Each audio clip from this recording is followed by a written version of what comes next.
Hi guys, I'm Jash Vora, a 22-year-old student from Mumbai and an aspiring restaurateur.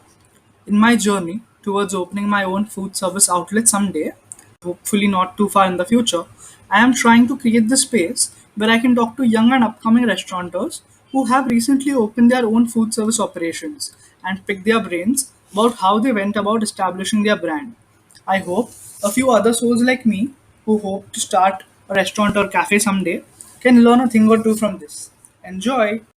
Today, on the second episode of the Eat Out podcast with Jash Vora, we have with us Siddhi and Breddy, the 23-year-old co-owners of Ginkgo in Pune, a Japanese specialty restaurant. So here we go. Hi guys, we have with us Ginkgo over here and the two owners and partners in the restaurant, Siddhi and Breddy. So could you please give us an introduction of yourselves, please, and a little background about where you have come from and what you are trying to do? Hi guys, so my name is Siddhi Gokhale and I'm a hospitality graduate from IHM Mumbai.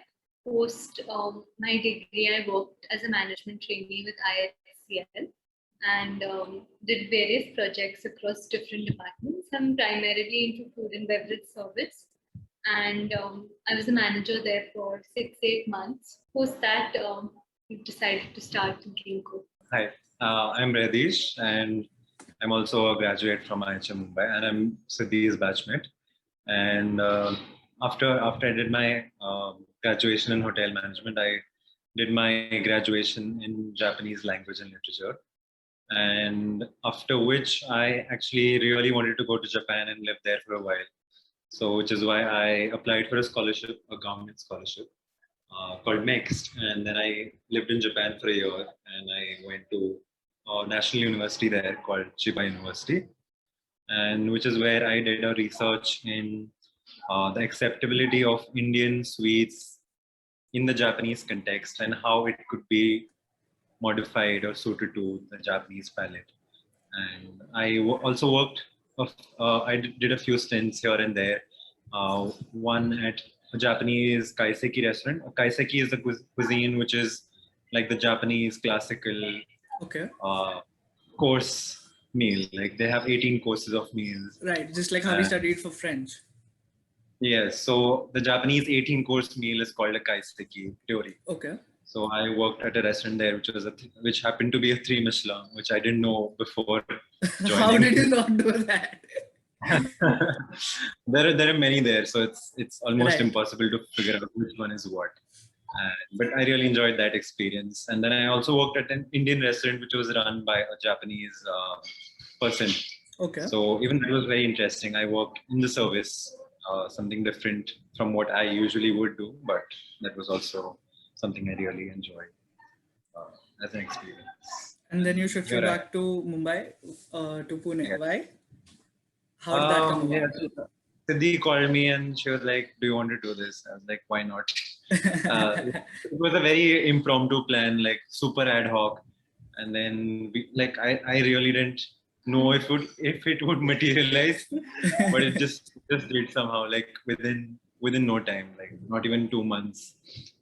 Right. And yeah, I moved.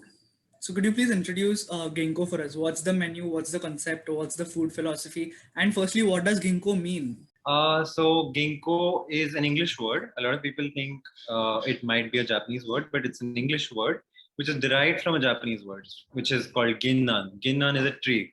So it's basically this tree which is in Japan. It's one of the world's oldest surviving trees, and the scientific name is Ginkgo biloba because the leaves are shaped like a half moon with two lobes in it.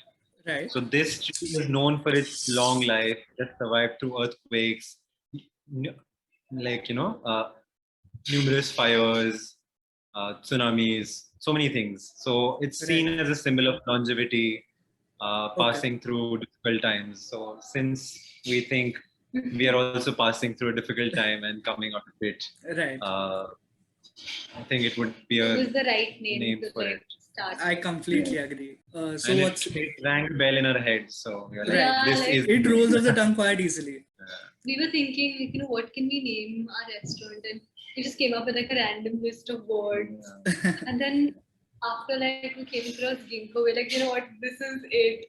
It does But sound actually, perfect. when Japanese people think of Ginkgo, they think it's a bank because Ginkgo in Japanese means a bank. Okay. So a lot of my Japanese friends ask me, "Why have you named your restaurant a bank?"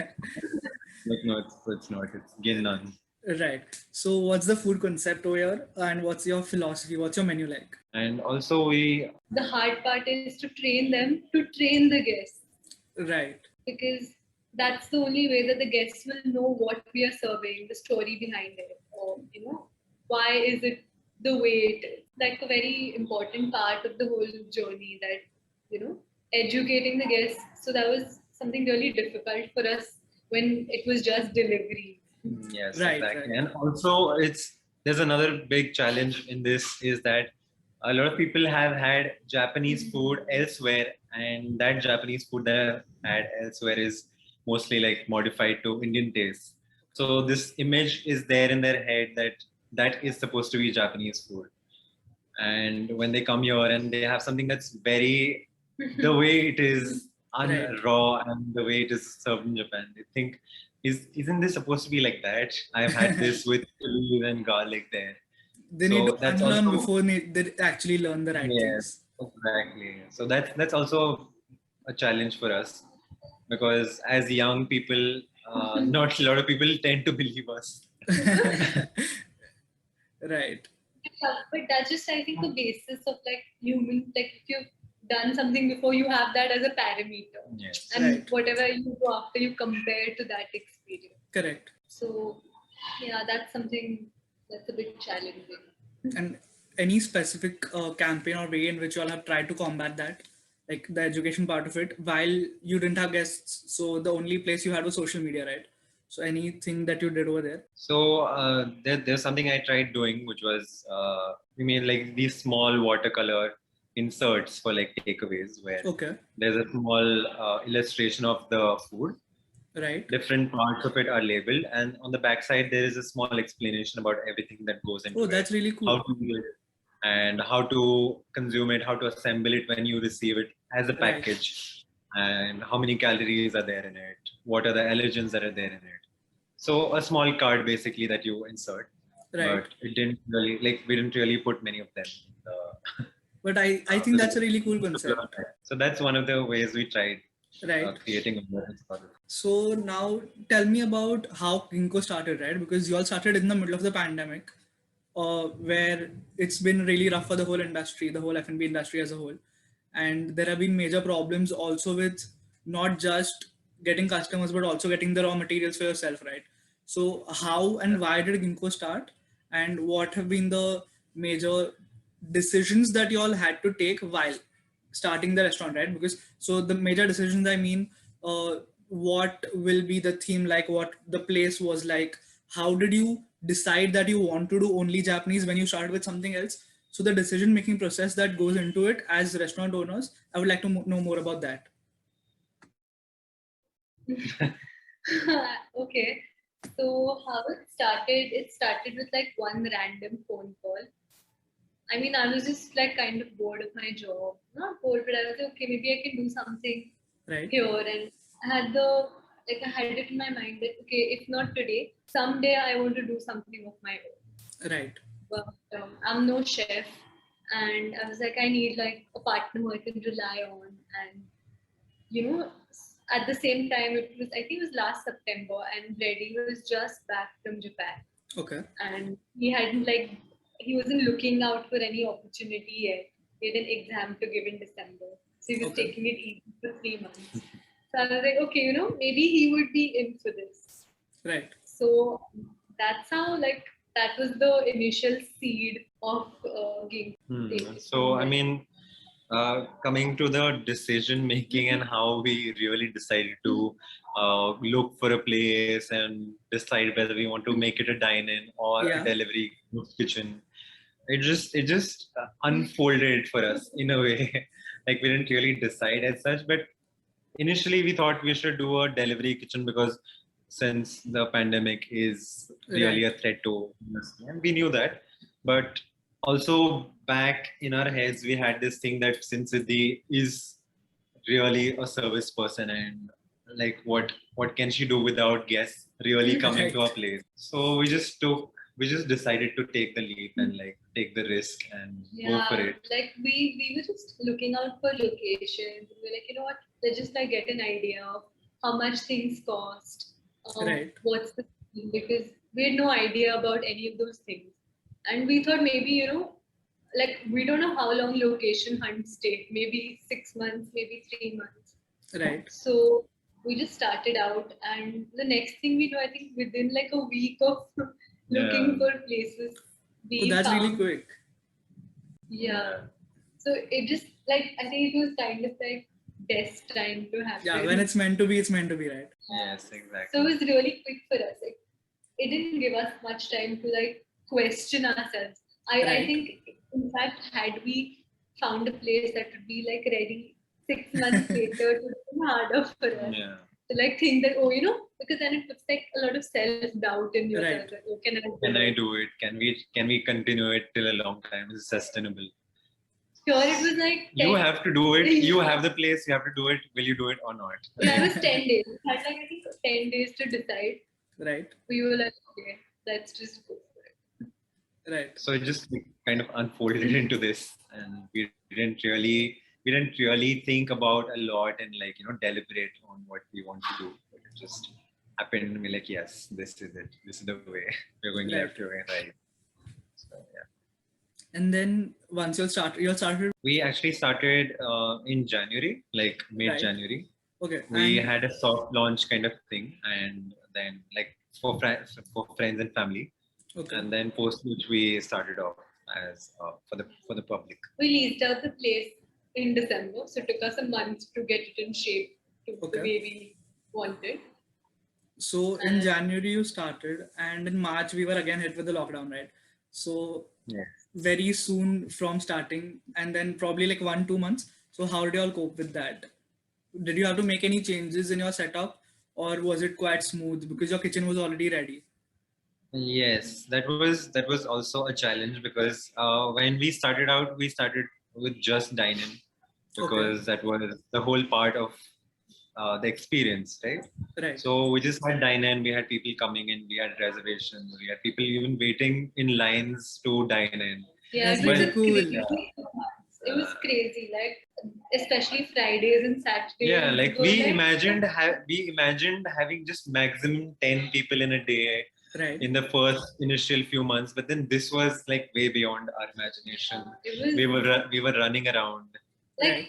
one of the like initially like feedback from some guests were like, oh, you know, I think you should have a bigger place. We're like, we want like feedback on food and service. Right.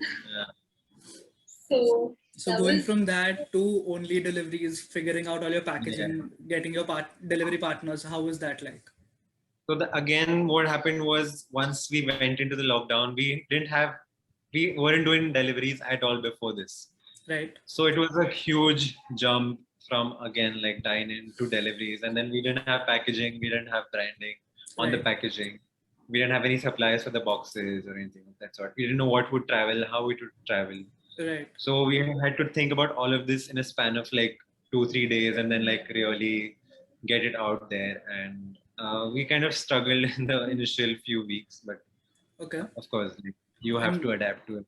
That do comes you with have to it. make changes to the menu as such for it to be Uh, delivery compatible? Yes, we actually did that. We added bento boxes, so it's like a Right. one box meal, and we had again like obviously Japanese food in it, breakfast, lunch kind of food, a well balanced meal as such. So it was quite a delivery friendly item because it's one meal in a whole box, and it's quite nutritious. It's pocket friendly, Right. so that kind of worked out, and it was there in the back of my head when we started, Okay. but that was the right time to like dish it out. Of course. one of like an important part that the last 2 months also played. Like we hadn't, I mean, we pride ourselves on being organized, but things weren't like optimally organized. Like I Okay. mean, there's always like you can be a little bit better, right? Of But course. over the last 2 months, it really gave us time to like put things where they belong. Really in their place. Like we organize things, but then sometimes you don't really decide a place for where it should be and like make everyone follow it. Like even if there's one person who does not follow this, Like there's the no point in system it. falls out of place. Yeah. So we had to we got the borrowed time to really think this out and like put things in place, tell others that this is the place for it, Right. label them, and yeah, like it was a productive lockdown. I would say it wasn't really something I would regret.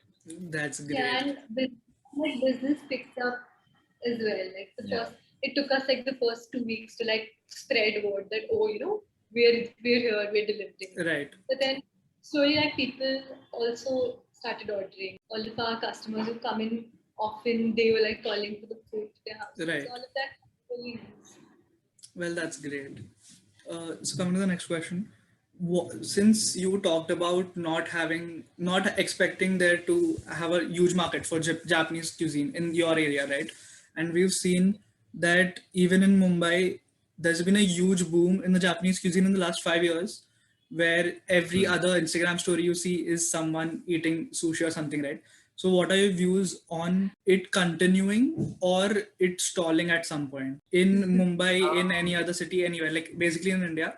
Because we see that there are trends where a new cuisine will come, it will dominate the market for a couple of years, and then it will fade out, or some other will take its place with it being a bit reserved, right? So, do you see it growing? Do you see it plateauing? What do you see for the future? I actually, in my opinion, I still think that Japanese cuisine hasn't really reached India in its true sense. It's only the main representative food items that have reached India, like sushi, say, for example, Right. or at the max bento boxes, or like if you go to a really Japanese place, you might find ramen and like Right. sashimi, sake. But there isn't more of it. Like there isn't teishoku set, there isn't kaiseki ryori. Right. There is so much more that's yet to come. There's wagashi, Japanese desserts, which are really healthy, and for a person who's really health conscious, those kind of sweets are really um, the thing that they should look out for.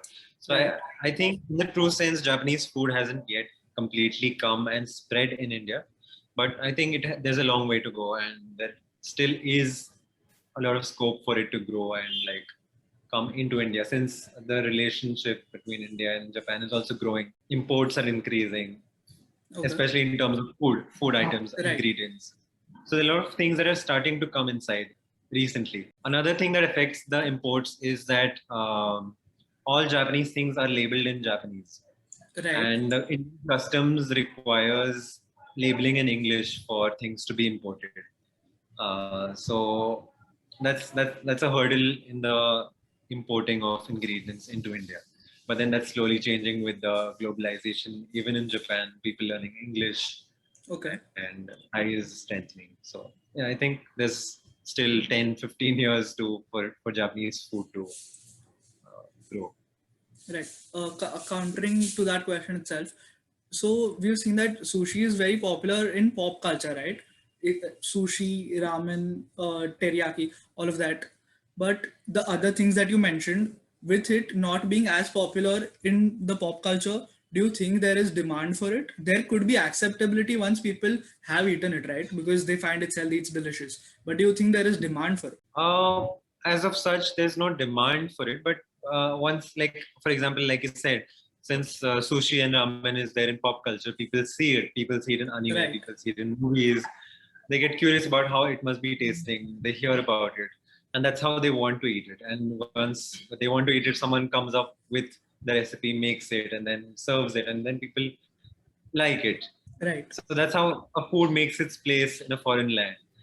And for the same goes with all other kinds of food. Like once it's out there in media, once it's someone makes it, someone actually puts it out there for people to taste, Right. there's something really special about it, whether it's healthy or whether it's colorful or whether it tastes really nice, and people really want to try it, and then they try it out, and then it spreads and kind Right. of becomes a trend.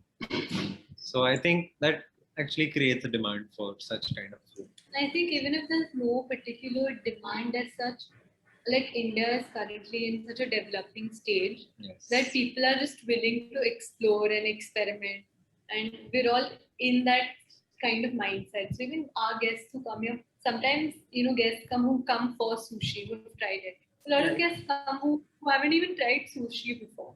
Like Okay. now we see people from a society like ours would have probably tried it, right? Like at least once you've had it Right. sometime. Yeah, so many people come in who haven't tried it. But the surprising part is, yeah, that they come back for it. Okay. So, I mean, we have a good platform now to introduce new authentic dishes, Right. which haven't been explored before. Like none of us have been to Japan other than Breddy, so we've not had them before either. But Right. he introduces them to us, and more often than not, we tend to like it. Yeah, that's an interesting take. Also, how pizza and burgers have made its way to tier three, tier four cities too. Do you think Japanese cuisine at this phase in its market entry should try to concentrate on tier one and tier two, or should they try to go there as well?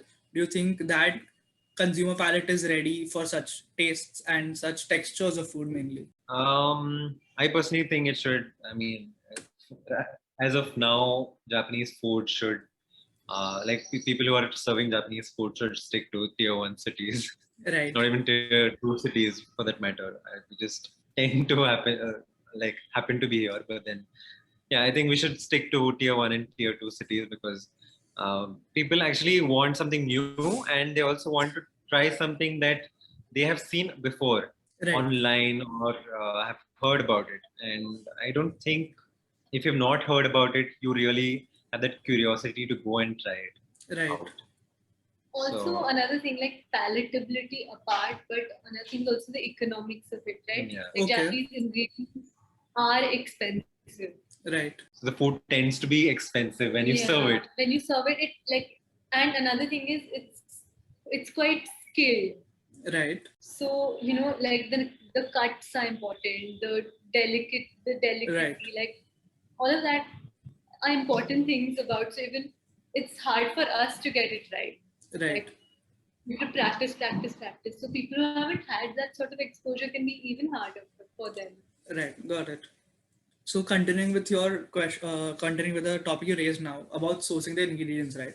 So as you mentioned earlier, it's quite difficult because there are some specialized items which aren't necessarily very well imported in India. So how do you go about facing this challenge? And do you try to get things which are grown in Japan, or do you try to get some ingredients which might now be grown in India? And what are your problems with lead time and non-availability? Like, what do you do when such issues happen? So ingredients are a big issue for Japanese food at least, Right. because like you said earlier, the imports are really strict. They most of the times don't happen. We don't get something that we want. Sometimes we get it the first time, and then the second time when we want it, it's not there. It has Okay. been banned, or it just doesn't come inside. So it's really difficult that way. But the only way that we go around it is order in bulk, like order a lot of it, Okay. stock it. If it's something that's fresh and cannot be stored, we actually don't order for it. We think of a recipe that doesn't really use something of that sort. Okay. Like for example, there's this sweet called sakura mochi. It's a cherry blossom leaf that's pickled in salt, Right. and it's wrapped around a rice ball, which Right. is sweet. So this needs that leaf, which is fresh and at least pickled, but it's not available anywhere. So Okay. we might as well not introduce it because it's not available. But maybe in the near future we could. So is Yeah, there a that's scope for such ingredients to be grown in India for the no, I artisanal don't see farmers? that happening any soon No, because so there is we have when the Tex-Mex boom happened, a lot of farmers yeah, started growing avocados in India, right? So is there a right. possibility of such things happening? Not in the near future, I would say at least. Like not Okay. at least in the next 5 years, because it's still not such a boom that everyone wants to Right. make such kind of food. And there isn't so much. There's one major factor that affects this that chefs do not want to really venture out into Japanese food is that there isn't many people to train anyone in Japanese food in India as Okay. such, and there isn't much material as well. Like if you go online and you look for Mexican recipes, Mexican food techniques, you will really come up with a lot of content in English. Okay. Whereas most of the content that is about Japanese food is is a well kept secret, first of all, and even if it's available in Japanese. Okay. So that's a big hurdle to cross for a lot of chefs, that who first need to learn Japanese language and then read texts which are in Japanese, and then create those skills and hone those skills around.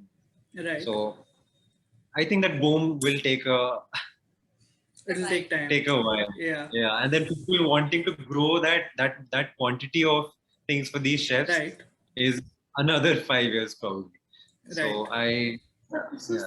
sourcing was a real problem for us, but like we went out there and we met like a lot of people and put word out. So now we have multiple suppliers even for the same thing. Okay. So it was really hard initially. I mean, I remember like we ran out of sushi rice at a point one day when there were guests in the restaurant. And then what And happened? We just like ran for it. yeah, Got it somehow. yeah, got it. Okay. I mean, now that I think of it, like that's probably ridiculous. Like rice doesn't even go bad. Yeah. Right. We We should can have bought totally store a lot it. of it. We could have bought more of it. But that's just something that you kind of learn with time. You learn where you can store things. You learn whether to trust what supplier. Come to know about their lead time. Like Right. it's just a lot of trial in it that Yeah. goes behind that. Sure. There isn't like a set formula. Right. But yeah, if somebody wants to do something like keep at it, you'll get there somehow. Okay. So in all of these months, 6 months that you've started, what have been your major milestones other than actually starting up? I think, I mean, we've had like a lot of funny incidents. Those might be milestones. Like there was this one crazy day when our restaurant was full. Like so, we're about 20 to 22 covers. Right.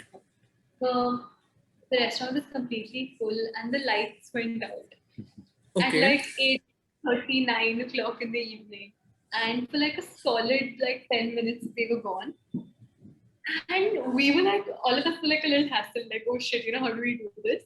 Right. Like, guests were like totally normal. And they kept like, people were like ready to pay bills then. They were ready, Right. like, eating in the dark with their flashlights on. So, all of these times when, for me personally, when guests have like enjoyed, they waited to try our food. Right. And our experience. So they've called like a week in advance to book a table. Like those are milestones that we never expected. Yeah. Right. Totally. Like for us that is something that we should consider as a big milestone. Yeah. Right. So what does the future hold for Ginkgo? What's the vision probably 2 years, 5 years down the line? Do you want to franchise out? What are your expansion plans, or what are your plans in general for the future? It might be a bit too early to ask this, but well, that is something that I really want to know about you. See, when we initially started, I remember discussing with Siddhi, and we used to discuss on how we could make things so standardized that it could be really easy to franchise the business Right. and like grow it in different places. But after a point, we just started feeling like this is our place. This is like, this is us. Right. And if you're not there, then like it won't really make sense. So I just kind of, to be honest, gave up on that idea of making, franchises and like branching it out, Right. making different stores. Yeah, I don't know if that's what really holds for us.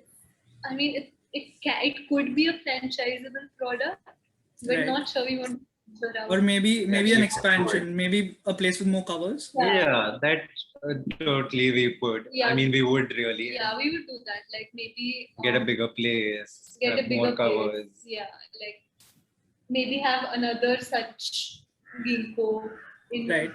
maybe Mumbai, maybe somewhere else in Pune. Like Right. those are things which are definitely doable and they're feasible. without compensating on the quality and Right. But I don't know, like we have not yet reached a point where processes and food recipes, everything is super standardized. Yeah. Like we're Okay. still in that process. Right. Like we really thought that maybe 2 months, 3 months, we'll figure it out. But I mean, it at least take us 6 more months to get it to a level where we're at least thinking about Okay. thinking about like the next step. So now a lot of the bigger restaurants and bigger chains have been talking up against Zomato because of how they are imposing very strict rules. They're charging a very high fee, and then they also have a lot of restrictions with their data and stuff. So what has been your experience with these food aggregator apps? So actually, initially when we started out, we thought that okay, so you know that these food aggregators usually take quite a high cut of the revenue share. Like Right. it's in the range of 20 to 30%, which is really high. And especially when we're running a restaurant where our food cost is also really 30%. high. Right. Minimum. Like Japanese food is that expensive. So it becomes even harder for us. Moreover, we're a new business. We've Right. just set. Like there are all these factors to consider. So we plan to do delivery, but you know, delivery as an additional revenue is fine. So if you're doing a certain X figure through the month, then it's okay to have delivery and pay that extra 20%, 30% on it because that's just an additional revenue you're adding to your output. Right. So in that case, food aggregators do help you get word out about your restaurant. They help you, you know, you're visible to more people. Right. During April and May, it was really hard because there was no dine-in happening, and that X revenue was zero. Right. So then it became really hard because then giving such a large share of your revenue to these apps makes it really hard. And Correct. when all of us are putting in longer hours and getting even lower results, like just barely breaking even. Yeah, Right. probably even shelling out some of your own Money food from your own pockets to kind of sell the food out. Right. So that's obviously, I mean, it's not fair on us. And to be honest, like for young entrepreneurs like us, it's really demotivating. Okay. So we were lucky, like, you know, the first 2 months we got such a good response to keep our team motivated. It was just kind of automatic because, you know, you're getting this good feedback. You're part of this Right. new thing. Everything's, you know, everything's peaking. It's at a high. We were all on some sort of like happy high. And then suddenly, like, things went a bit downhill, right? Right. So yeah, like the aggregators were kind of like a part of that. They added to it. But I mean, I'm also grateful that because of them, we got the number of orders that we like. There are some really convenient things, like even about Zomato and Swiggy, like the fact that you can switch them on and off as you like. Right. You can. They don't bind you, right? That oh, if you're open, you have to be open till this time. Okay. Whenever I want, I can switch it off. Right. So if I have a lot of orders from directly from customers, then of course. But yeah, I would encourage everyone that do try and order directly from your local restaurant if you know the person. Right. Even if you like if it's especially if it's near your house, because they can deliver to you easily. Right.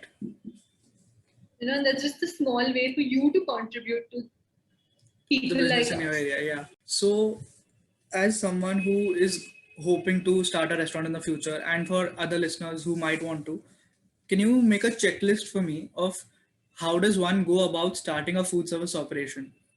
So, we've talked about getting the place, we've talked about getting your food concept. What are the other things that one needs to know or one needs to do in order to start? I would say first actually think about whether you really want to do it day in and day out. You really want to put everything that you have into it, and from there you can go one by one, whatever comes your way, like looking for a place, for example, or thinking about the theme.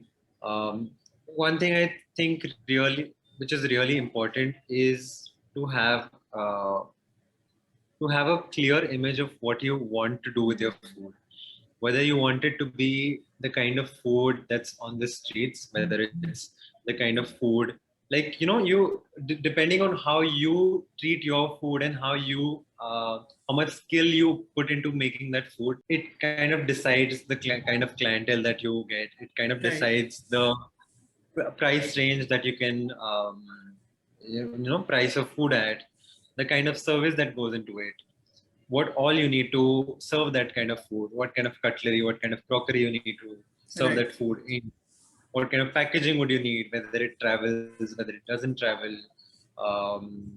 the kind of clientele around in that place, market research, accessibility. There's so many things that you actually need to think about, which Right. is when it's important to actually jot down each and every point that comes to your mind as and when it comes. Like you Right. really let it go and then think that I will think about it tomorrow. You Yeah. need to be on your toes all the time. Like, Yeah, you need to, and like, I mean, I decided to start a restaurant just last year, but I think for like 4-5 years now, every restaurant that I've walked into, I notice the little details. Right. And so was Breddy. Like, I mean, this is just something which is sort of ingrained in us. Like, I would turn the plate to see the brand, see what kind of lighting is it, what sort of message are they trying to give with the decor in the restaurant, Right. and spell check the menu. So small things like that, like those are just the things that I would do in each and every restaurant that I myself visited. Right. And I think currently, like, we at least go to like 1 or 2 new cases each week. Okay. For competition checks. No, not right now. Like in really. general, I mean that casually, like even when we were in college, right? You would go out Right. somewhere like Yeah. at least, and you keep going. So those are the times when you can like make that list in your head Okay, of Right. exactly. Right. when we were here, we knew what we wanted because we had like, oh, this is what we do not want and this is what Right. we We want. want. That's something that we both have done since forever. Him about food, me about restaurants, me also about food, him also about restaurants. Right. Yeah, research is really important in that sense. So, could you please tell me about what have been the so when you start a restaurant, you have to have a lot of paperwork and legalities ready. You need permissions. So, what was your experience like? Could you please name probably the permissions and the legal framework that needed to go, and how was your experience like with it? Your police license, your fire license, your FSSAI license, etc. So actually, to be honest, we didn't take an agent for most of the licenses. We ended up doing them ourselves. Okay. My dad sort of helped us in the process, but mainly for a food establishment, we had an FSSAI application, which took some time because there are a lot of things that encompass in it.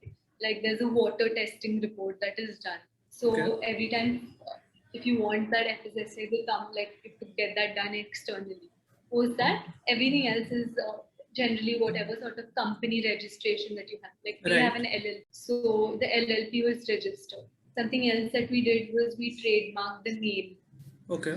And funnily enough, there's somebody who's opened a Ginkgo in Mumbai just uh, just last month. Okay. Perhaps doing that has will help us Right. uh, doing the same. There's like a water permission that you need to take. Okay. There's not actually a fire safety. License as such, I There's no think. license. Okay. There's just a no objection certificate from the local police ward in the area. Right. So they just come and check if it's fireproof and water. Something else that we believed in, we got like a gas leak, a fire system alarm, and all these Right. things done. Like, a lot of businesses tend to ignore this sort of thing because it is of course an expense. But we did that and invested in that. Right. And also, I think if like our restaurant is located, is a part of a society actually, a residential Okay. society, the front of a society. So initially, we faced a lot of problems with the society because they were like the exhaust that we had installed was apparently making a lot of noise on the Okay. first and second floors, and people weren't able to like sleep, and we had a lot of complaints, and really had no idea how to Deal with tackle it. this situation because we had already spent so much on the exhaust, and like, what do we do with it now? Right. So I think that's also a mistake that we made, that we didn't really research much Research about it it, enough, yeah. and also think about how people would react to such things. Like, Or like there was a restaurant here before, yeah, so we could Okay. have always asked ask them them. about what system did they Right. have in. Right. Always better to ask around. Like, there's no shame in asking for Right. help. So yeah, that's something that we should have done. But yeah, And like license wise, we were like a lot of people scared me by saying that, oh, you're gonna have to do this and this. Yeah, right. But to be honest, it was quite like you have to follow up a lot, but eventually, it just comes your way. yeah. Right. it And was on quite- average, how long would you say it takes for all of these to be completed? Because you can't start operations before getting all of these right. So, how long would Um, you say it takes approximately? So it's a bit complicated. Like for example, you can expedite the process to as quick as 15 days to Okay. do the thing. Because for example, even in FSSAI, they give you a lead time of like 30 days where you've applied and you can start your outlet because they haven't processed your Right. application. So, there were like a lot of things. The most important thing is actually the police permission Okay. because because they are the ones who patrol the area and keep check. Right. So, it's best to always check with your local Police police ward Yeah. because I'm sure every area has their own permissions also Okay. separately and hassles that they would face in that area. Right. So now a very important question about the budgeting, right? So how do you go about it, and percentage wise, what are the major expenses and what are the unintuitive or the surprising expenses which take up a lot of your budget? Budget wise, I think you should have a framework ready in your head initially. I mean, it does not need to be accurate or anything close to what it would be, but Right. having it in place, having it in mind actually helps you try fitting things in that budget. But for example, say you want a medium sized or a small establishment in, say, Mumbai, or like a ghost kitchen in Mumbai. Right. You would say you would need like, you have a budget of 15 or 20 lakhs, and then you kind of allocate, say, 30% to like buying the equipment that you need. So that way, if you allocate things to what kind of expenditures you would need, and trying to follow that, it kind of helps you. And also, a lot of things actually come up, so you should have like a contingency extra yeah. budget as well, because Yeah. you really would be surprised that you might spend 1.5 times the amount you had in mind, Yeah. just on things like spoons or like plates or Okay. things that you would not really imagine as a layman to spend so much on. Right. Like before we started, we made quite an exhaustive list Of everything that of we would need. everything that we would need, and we Okay. allocated. So we didn't actually allocate budgets to it, but we actually calculated because Right. we had finalized the space. We were like, we're sure we want this, and it's going to be 20 covers. So basis that we kind of calculated, like with nowadays everything is available on Google. You can Google the price Rates. of a certain Right. chair, the price of wood, the price of everything. So basis that we didn't actually do any kind of guesswork. Right. We just looked up everything. We looked up each and every price and allocated it like a very specific price. Right. So when it came to finally do things, we weren't way off. Yeah. We were quite on track. I think maybe just 5% here and there. Yeah. I mean, that's Like bound to basis happen.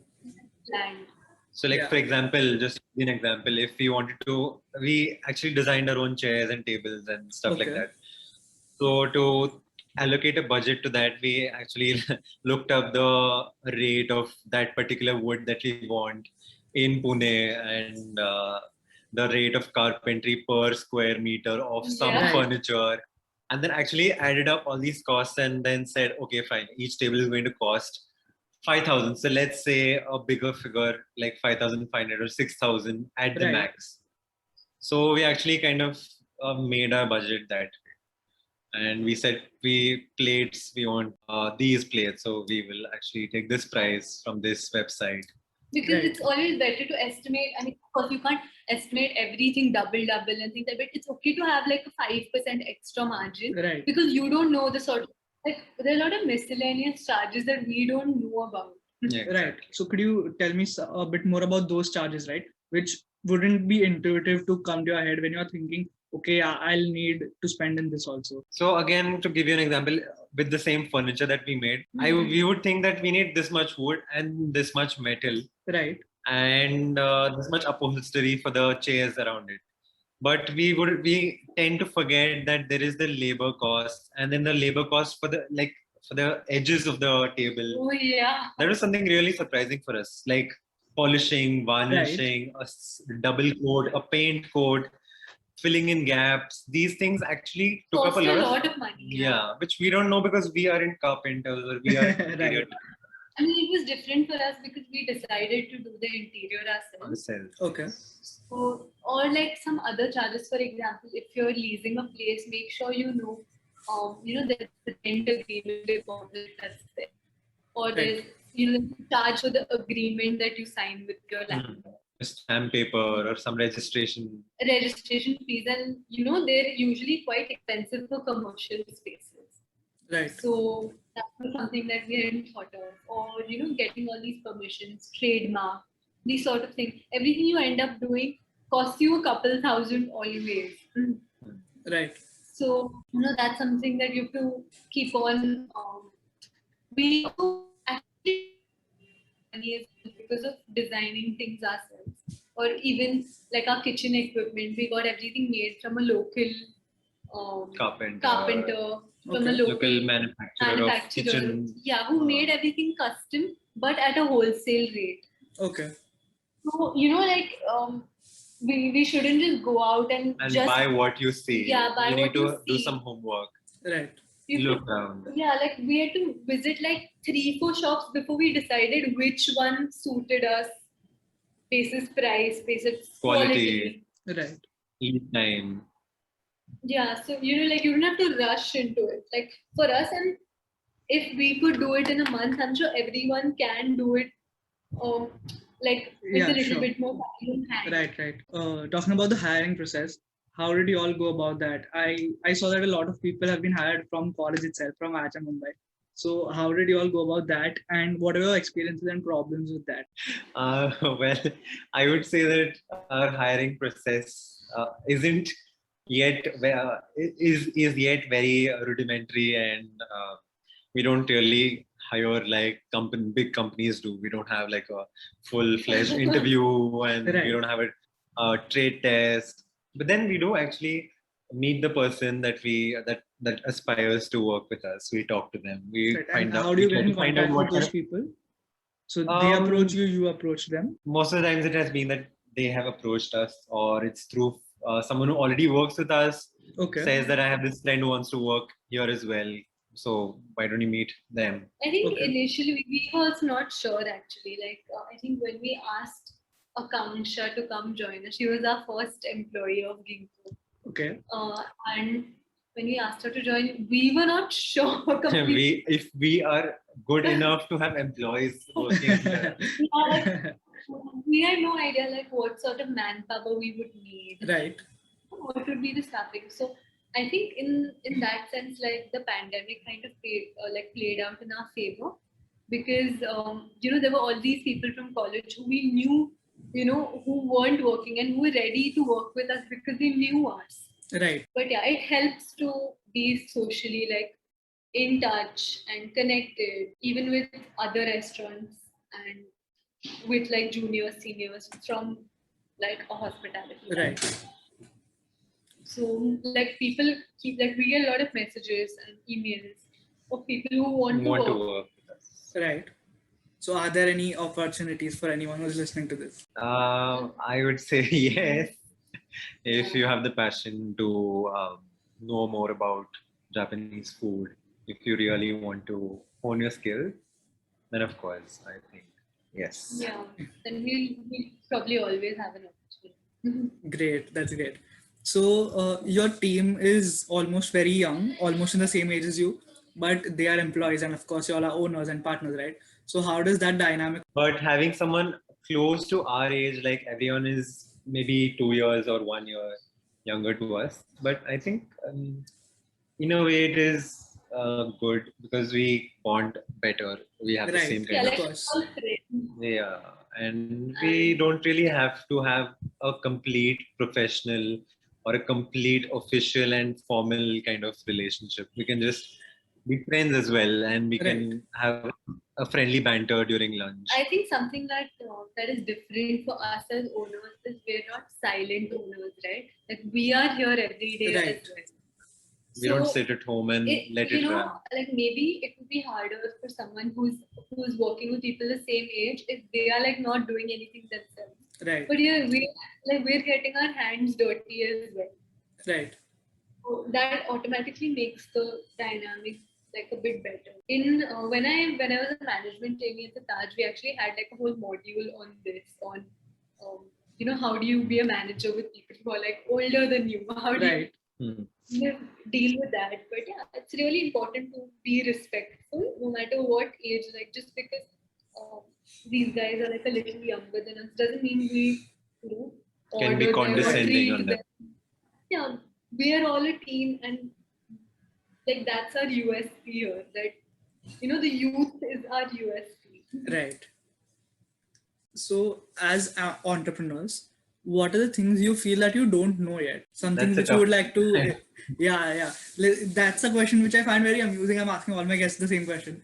So, some things which you feel that you have seen to be shortcomings of yours, or things that you hope to improve in the future I would say if from I an had to think about entrepreneurial something, aspect. I would say obviously like a lot more standardization in every kind of process that we have. Say, Okay. be it hiring, be it billing, be it anything. Like we do it the way we think is the best for us, but we don't really know how it is done out in like bigger establishments. Okay. Like if we had to have a bigger establishment, I think we would lack in that sense. Like controlling a bigger place would be a little difficult for us. Um, so yeah, I think we don't know that aspect of being owners yet. I think there are a lot of things that we don't Don't know know yet. from an Yes. entrepreneurial aspect. Like it would be really hard to put a finger on it, but like just over the course of this conversation, the same way Right. where we didn't know about delivery, Right. even though we were running a restaurant, but it's important to have an open mind and be willing, like to not have very fixated opinions. Right. There's always something new that you can come up with. You can research, like the Kaizen thing. So I mean, I am sure people have heard about it, and we have studied Yeah. about it in college. Kaizen. So it's like constant improvement of everything that you have. Right. There's like no end point to improvement. Of You course. always have scope for improvement. You always can think about what's going wrong in the current day, in the current month, in the current week, and then you can actually pinpoint those mistakes and then try to solve them in the coming week, in the coming day. Right. And that process keeps repeating. So I think there's no end to not knowing. Like you always don't know Know something or something, the other, yeah. no matter where you are or how big of a owner or a chef you are. You always have something that you don't know. You won't know. Right. So, coming to the last question, essentially, as restaurant owners, what skills or what knowledge or what realities should someone face before they start a restaurant? So, some specific skills or some specific realities that someone should know about going into opening a restaurant. Okay, so I think one like very important thing for me and Reddy was the fact that we had each other. Okay. It's really hard to do something out, like start something single-handedly. It's yeah. I really coming to think of it, I think doing it alone is really difficult, and we actually I feel are a very complementary pair. Like what I do not possess, she has, Right. and what she doesn't have, I have, and it kind of really works out well that way. So and that's something So that we are yeah, lucky about. yeah, like the first thing you would probably do as a very young entrepreneur, is you might look for a partner Okay. because it's I don't know, it's very like it's something different. Like when you're starting out a new business, especially in this sort of in a dine-in restaurant sort of Right. environment where there's a lot to do. I mean, it's not a from home art business, right? Right. Which can It's be done by customer one. facing. Yeah. Yeah, this is very customer facing. So there's a lot of things that you need to know. Beyond that, I would say you need to of course have a vision and you need to stick to it. You need to like we were pretty sure that this is what we wanted. Right. Like maybe not initially, but like a couple of days into doing our recce, we knew that This is the Right. way to go. yeah, like this is what we want. So that's something. And of course, like, there's no time to be tired or Right. there's no like you have to be a total hustler. You Right. have to keep on innovating. You have to keep on, like if you want to do well, of course. Like I'm sure you can get a restaurant and then it'll be, at a stagnant pace Right. and that'll be fine. But you want, like, as young entrepreneurs, we want to grow, right? Of In some course. way or the other. Maybe with another outlet, maybe in this very outlet. Okay. But we want to see that growth. That's what we thrive on. Right. So you have to have that like zeal to do things. Okay. So it's been really great talking to you guys. If you want to do a shout out or a plug in, you can do it right here. And after that, we can end the conversation. Okay, I hope you guys are listening, and whoever is listening from Pune or even not from Pune, you can check us out on Instagram at Ginkgo Pune, and like follow us for some Japanese food and pretty reels. And you can also ask us about Japanese language if you want, if you wish to. Japanese culture, not just food. And yeah, we would be really happy to give you the whole experience of Japan at Ginkgo Pune. Great. So that was the end of the second episode of my podcast. Do follow me on podcasting apps like Anchor, Google Podcasts, or Spotify at Eat Out, and on Instagram and YouTube at Jash Vora for future episodes. And also, do please follow and visit Ginkgo when y'all are in Pune. Peace out.